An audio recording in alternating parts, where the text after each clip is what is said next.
100 শয্যা বিশিষ্ট চরপেশন উপজেলা স্বাস্থ্য কমপ্লেক্স এরিয়াতে আছি। তো আসলে অনেকদিন যাবৎ এই চরপেশন হসপিটাল এরিয়ায় রক্তদান নিয়ে এবং চিকিৎসা সেবা নিয়ে আমি কাজ করেছিলাম। 16 সাল পরবর্তী 19 সাল পর্যন্ত প্রায়। সে সময় এখানকার দালালদের দৌরাত্ম্য এবং চরপেশন হাসপাতালে যে চিকিৎসা সেবাটা আসলে ঠিকমতো না পাওয়া, এই অভিযোগগুলো ছিল এবং আমি নিজেও এটার সম্মুখীন হয়েছি।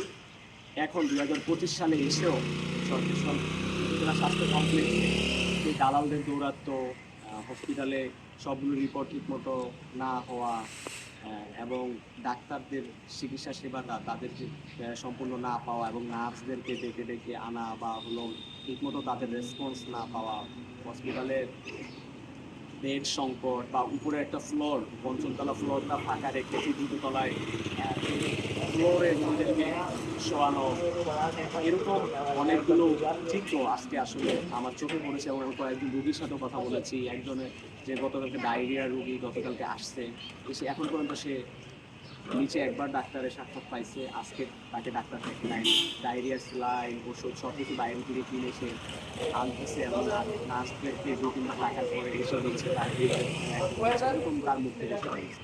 এবং আরেকজন শিশু বাচ্চা তার নানি নিয়ে আসছে, তারা আজকে 3 দিন হসপিটালে। যখন বাচ্চা অবনতি হচ্ছিল তারা একটি বেসরকারি হসপিটালে আমাদের এই হসপিটালের ডাক্তারকে ভিজিট দিয়ে দেখিয়েছে, সেখানে এসে আমি শুনলাম তিনিও এই হসপিটালের আসলে চিকিৎসা সেবা নিয়ে সন্তুষ্ট এবং তিনি তারাও আসলে চায়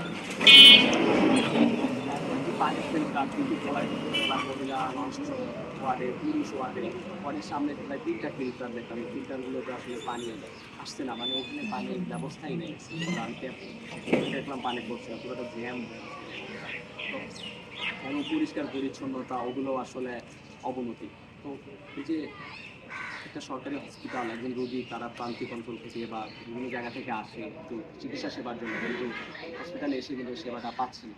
এই চরপেশনের হসপিটাল ঘিরে অনেকগুলো অভিযোগ আছে বিগত দিনে। এখানে শিক্ষার্থীরা এবং ছাত্র জনতা কাজ করার চেষ্টা করেছে এবং যারা কি মানববন্ধন করেছে, দাবি দেওয়া জানিয়েছে, কোনো ফলপ্রসূ আসলে কিছু হয়নি।